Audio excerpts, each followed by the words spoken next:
अस्सलाम वालेकुम दोस्तों। स्टार्ट करते हैं चैप्टर नंबर 15 इंटीग्यूमेंट्री सिस्टम के साथ। तो इंटीग्यूमेंट्री सिस्टम जो है वो स्किन और उसके स्पेशलाइज्ड टेरिटरी से बना होता है जिनको अपेंडेजेस ऑफ द स्किन बोलते हैं। ठीक है, जो कि है हमारे पास हेयर, नेल, सेबेशियस ग्लैंड और स्वेट ग्लैंड।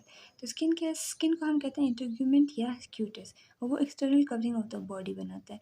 अच्छा, इसकी फिर हमारे पास दो लेयर्स आ जाती हैं। कुछ हिस्टोलॉजिस्ट कहते हैं कि 3 लेयर है, लेकिन हम तीसरी लेयर को स्किन की लेयर कंसिडर नहीं करते, वो हाइपोडर्मिस है। तो स्किन की जो दो लेयर्स हैं, एक है एपिडर्मिस और एक है dermis. Epidermis stratified squamous keratinized epithelium से बना होता है और एक्टोडर्म से डिराइव होता है, सरफेस एक्टोडर्म से। जो डर्मिस है, जो जिसको हम कोरियम भी बोलते हैं, वो डेंस इरेगुलर कनेक्टिव टिश्यू से बना होता है, वो मेसोडर्म से डिराइव होता है। अच्छा, डर्मिस के नीचे फिर हाइपोडर्मिस होता है, वो कि लूज कनेक्टिव टिश्यू से बना होता है, उसमें variable amount of adipose tissue भी होता है। हाइपोडर्मिस का काम होता है कि ये जो अबव लेयर्स हैं, इनको जो स्किन की लेयर्स हैं, इसको वो बाइंड करता है डीप फेशिया के साथ, या जिस जगह पे डीप फेशियल नहीं होता, जैसे कि फेस और एंटी एब्डोमिनल वॉल, तो वहाँ वो स्किन को मसल के साथ कनेक्ट करता होता है। ठीक है, और इससे फिर स्किन जो होती है वो फ्रीली मोबाइल होती है फेशिया के ऊपर या मसल के ऊपर। अच्छा, उसके बाद ये है कि कुछ हिस्टोलॉजिस्ट इसको कंसिडर क्यों करते हैं स्किन की थर्ड लेयर, क्योंकि इसमें स्किन की अपेंडेजेस होते हैं कुछ, जैसे हेयर फॉलिकल्स हो गए और स्वेट ग्लैंड्स हो गए। स्किन की फिर हमारे पास दो टाइप्स आ जाती है, एक थिक स्किन होती है, एक थिन स्किन होती है। Thick skin palms and soles की होती है और thin skin reminder of the body पे होती है।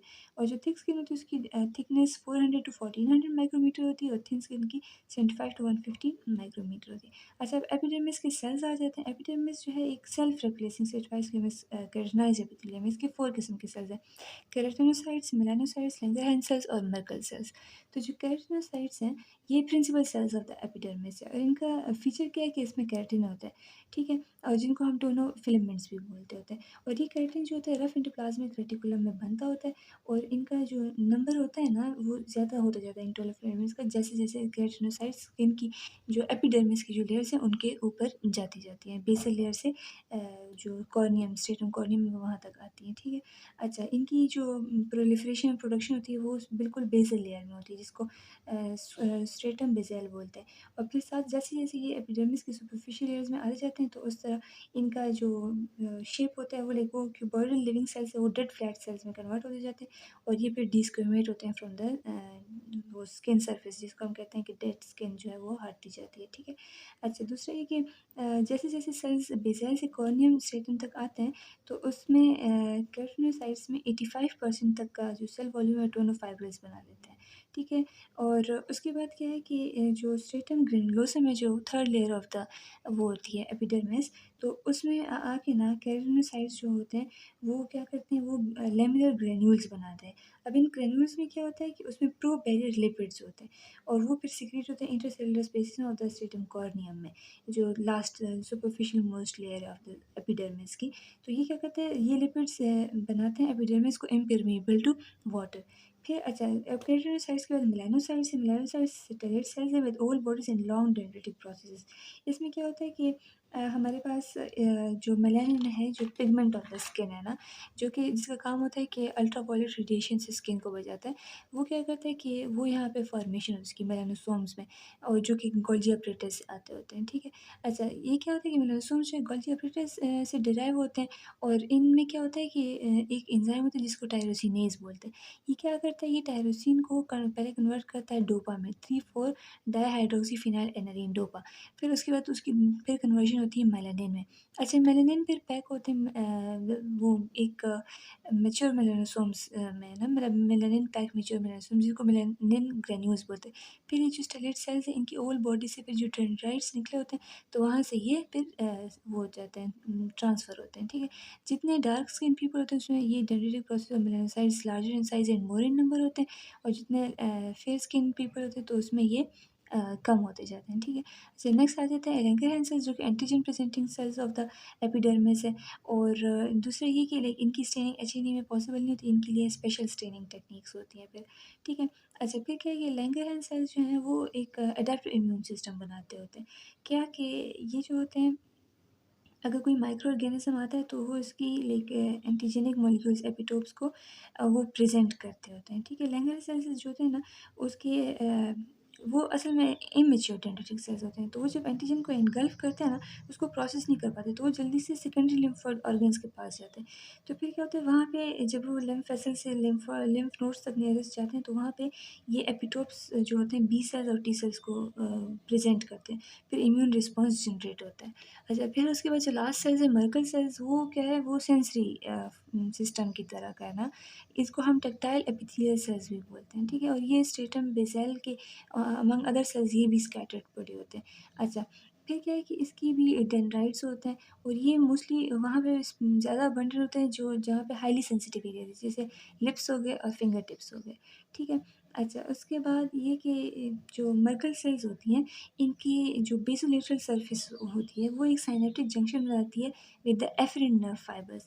ये जो नर्व फाइबर्स होती है, एफरेंट मतलब सेंसरी ना, जो कि information from the skin to the central nervous system लेकर जाएंगी।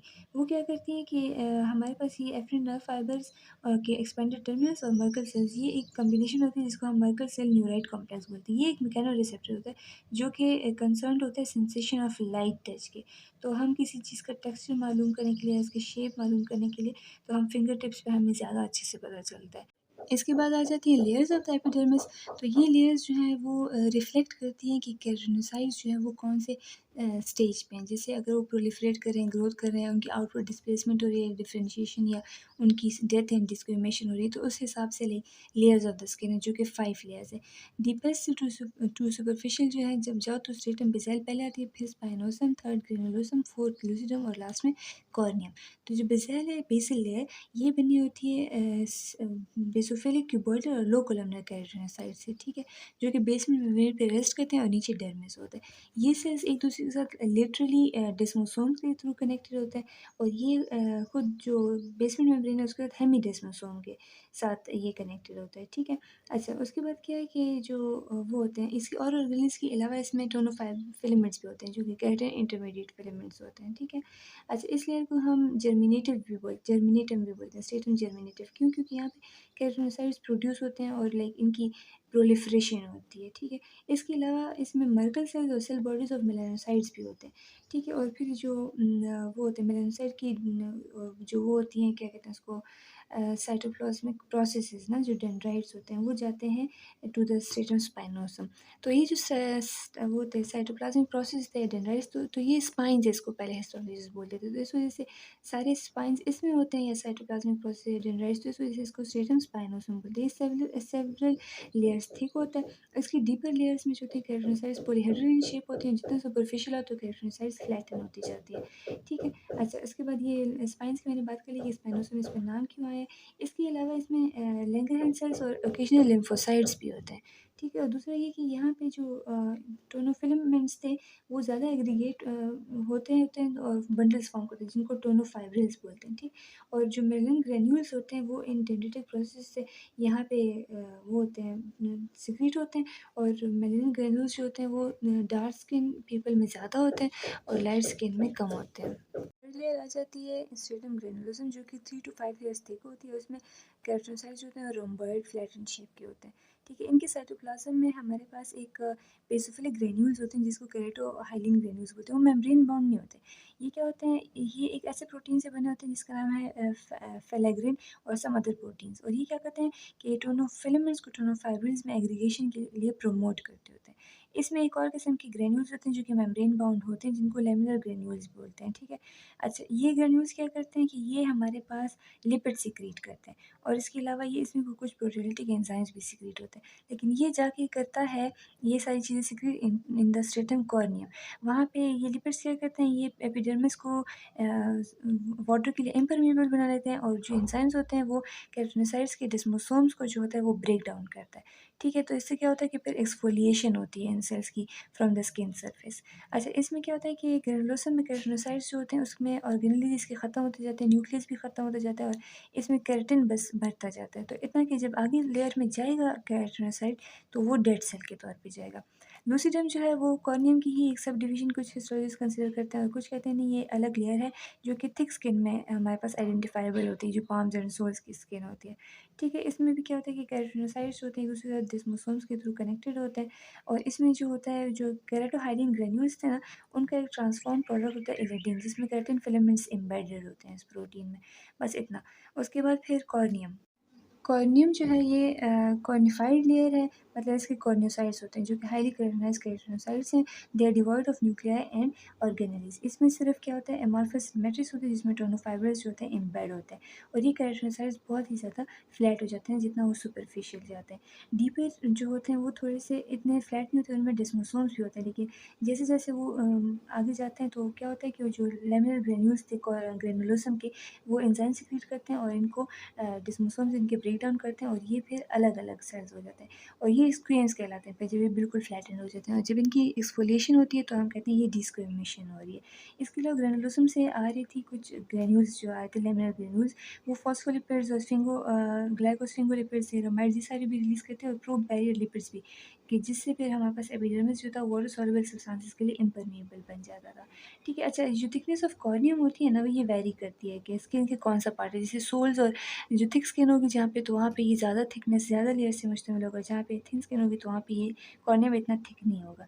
अच्छा, कभी ऐसा होता है कि जो एरिया हमारी स्किन का नॉन हेयरी एरिया जो कि फ्रिक्शन के साथ बहुत ज़्यादा which is subjected to excessive friction, तो क्या होता है कि वहाँ पे थिकन पैचेस ऑफ स्किन बन जाते हैं। मोस्टली हमने देखा होगा फुट पे कहीं पे बन जाते हैं, तो इनको हम कहते हैं कैलोसाइटिस। एपिडर्मिस के बाद आ जाता है डर्मिस, जिसको हम कोरियम भी कहते हैं और ये है शीट ऑफ कनेक्टिव टिश्यू जो कि एपिडर्मिस को सपोर्ट करता है और स्किन को फ्लेक्सिबिलिटी और स्ट्रेंथ देते हैं। इसकी जो थिकनेस है वो डिफरेंट पार्ट्स में डिफरेंट होती है, जैसे कि आईलिड में ये 0.5 मिलीमीटर होता है, तो पम्स एंड सोल्स में ये 3 मिलीमीटर तक का थिक होता है। ठीक है, इसमें हेयर फॉलिकल्स होते हैं, स्वेट ग्लैंड्स होते हैं और सेपीशियस ग्लैंड्स होते हैं जो कि एपिडर्मल डेरिवेटिव्स हैं, लेकिन क्या है कि ये जो है प्रोजेक्ट करते हैं डर्मिस में भी। सही है। अच्छा, अब जो डर्मिस है इसकी फिर 2 लेयर्स होती हैं, ठीक है? इनकी कोई ऐसे मतलब कोई डिस्टिंक्ट बाउंड्री नहीं होती है। तो जो 2 लेयर्स हैं, एक पेपिलरी लेयर है और एक रेटिकुलर लेयर है। पेपिलरी लेयर में ये है कि उसकी डर्मल पेपिले होते हैं, ठीक है? अब ये जो पेपिले हैं ये क्या कहते हैं, interdigitate with the reciprocal projections of the epidermal epithelium, कि इसके पेपिले जो हैं एपिडर्मल रिजेस में ऐसे फिक्स हो जाते हैं और उसके बाद फिर क्या हो जाता है कि लाइक ये एडहेयर हो जाता है। अच्छा, अब ये जो पेपिलरी लेयर है ये thinner than the reticular layer है और इसमें लूज कनेक्टिव टिश्यू होता है और network of collagen type 1 fibres होते हैं, रेटिकुलर फाइबर्स, इलास्टिक फाइबर्स होते हैं। सेल्स में इसमें फाइब्रोब्लास्ट होते हैं, मैक्रोफेजेस, मास्ट सेल्स होते हैं और इसके जो स्पेशल फाइबर्स भी इसमें प्रेजेंट होते हैं जिसको हम एंकरिंग फाइबर्स बोलते हैं। वो टाइप 7 कोलेजन से बने होते हैं, ठीक है?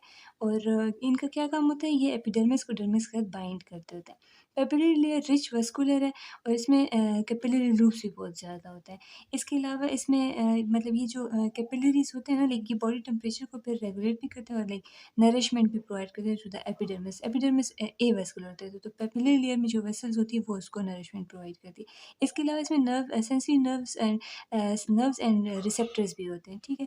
जो इसमें टेक्टाइल कर्पस्कल्स ऑफ मेसनरी वो भी डर्मल पेपिले में प्रेज़ेंट होते हैं, ठीक? और इसके अलावा सम पेपिले में क्या होता है, क्रॉस एंड बल्ब्स भी होते हैं और मोस्टली ये ज़्यादा किस जगह पे होते हैं, जहाँ पे सेंसिटिव एरियाज जैसे कि फिंगर टिप्स हो गए और लिप्स हो गए। जो रेटिकुलर लेयर है ये थोड़ी थिक होती है और इसमें डेंस इरेगुलर कनेक्टिव टिश्यू होता है, इरेगुलरली अरेंज कनेक्टिव टिश्यू होता है। इसमें इंटरलेसिंग कोलेजन फाइबर्स होते हैं और इलास्टिक फाइबर्स भी बहुत ज़्यादा होते हैं।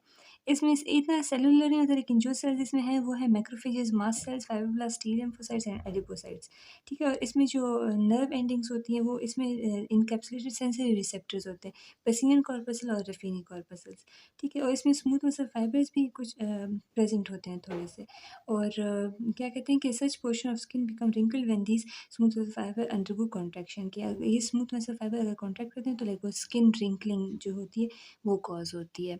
आगे हम नेक्स्ट वीडियो में कंटिन्यू करेंगे।